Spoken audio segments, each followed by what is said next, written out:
Na nossa segunda parte da aula de hoje, vamos fazer uma bela leitura. Acompanhe o bloco. Nossa aula de língua portuguesa, eu quero te convidar para uma nova aventura no mundo da leitura. Acompanhe comigo o vídeo a seguir e se divirta com a história do menino que descobriu as palavras. O menino que descobriu as palavras. Livro de Cinéas Santos e Arcanjo.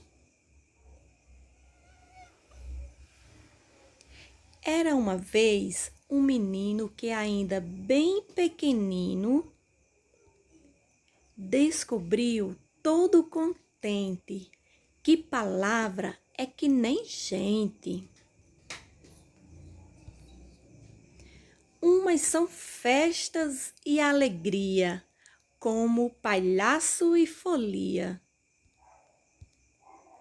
Outras são sempre tristeza, como doença e pobreza. Percebeu o menininho que a palavra carinho até as plantas entendem, todos os seres compreendem. Não se conteve e gritou: carinho é filho do amor. O menino descobriu, ficou feliz e sorriu.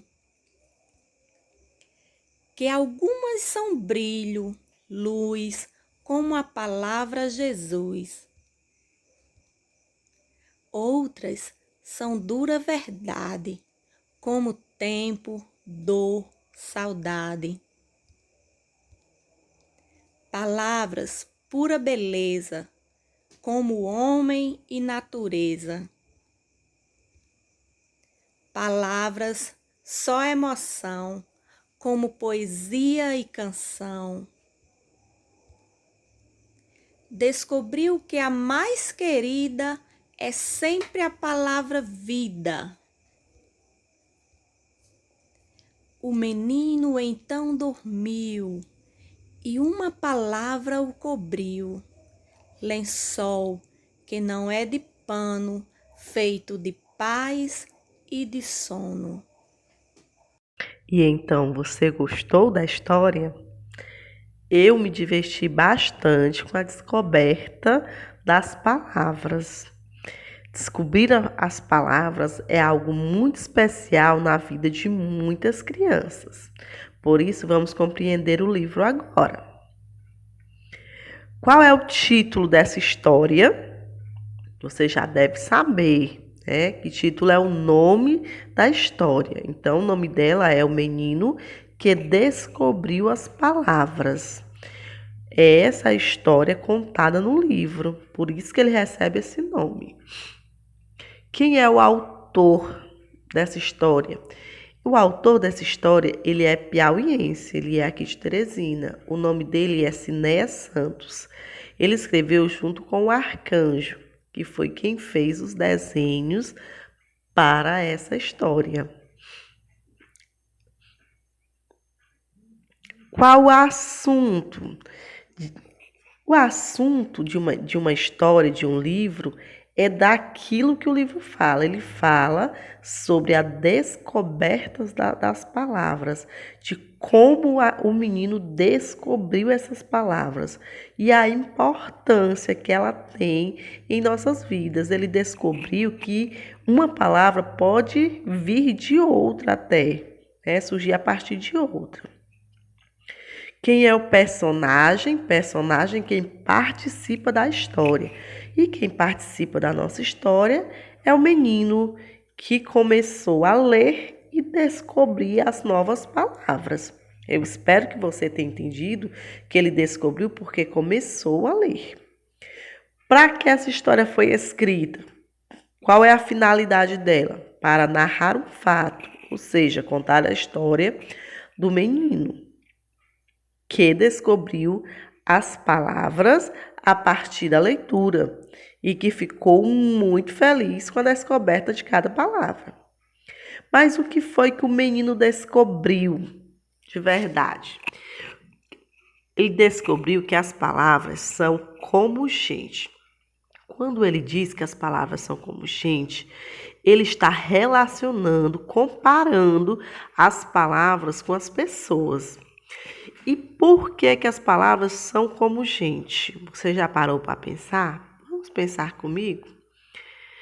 Porque essas palavras servem para dar nomes a tudo que existe. Você já parou para imaginar que tudo que existe no mundo tem um nome? E essas palavras podem representar também sentimentos. Essa é a capa do livro, né? O menino que descobriu as palavras. Olhem quantas palavras tem escrita nessa capa. Mas eu quero chamar a atenção para algumas letras que não podem faltar em todas elas. Você já parou para pensar que em todas as palavras que tem nessa capa existem vogais? Sabe por que que toda palavra que tem nessa capa existem as vogais? Pois bem, porque não existe palavras escritas em língua portuguesa sem vogal. As vogais são a base da nossa aprendizagem. Você aprendeu as vogais lá na creche. São aquelas 5 primeiras letrinhas que você vai aprendendo com a sua professora. Elas são o A, o E, o I, o O e o U. Mas será que eu só escrevo as vogais de um jeito só? Não, senhor. Existem pelo menos, ou senhorita, existem pelo menos 4 formas de você escrever as letras que chamamos de vogais. Existe a letra de caixa alta, que é a letra maiúscula, que você já está acostumado a escrever. Existe a letra de imprensa e existe a letra cursiva, que é aquela que são de mãozinhas dadas, que você vai aprender comigo este ano. Possa ser que algum dos colegas aqui da nossa classe já saiba escrever cursivo, mas tem outros que ainda estão aprendendo. Mas não vamos ficar nervosos com isso. Isso a gente aprende ao longo do tempo. Então, as vogais são a base da nossa aprendizagem. E essa semana nós estaremos trabalhando justamente elas e as letrinhas do nosso alfabeto. Agora, só para que você relembre, vamos relembrar o que escrevemos com a letrinha A. Escrevemos avião, escrevemos alã, anel. Com o E, nós podemos escrever elefante, Eva, Ellen. Com a letrinha I, nós podemos escrever ioiô, igreja, Ivan, Ivonete, Ivone. Com a letrinha O, nós podemos escrever ovo, podemos escrever Otávio, Orlando. Com a letrinha U, nós podemos escrever Urso, Ulisses. E hoje é só para revisar as vogais.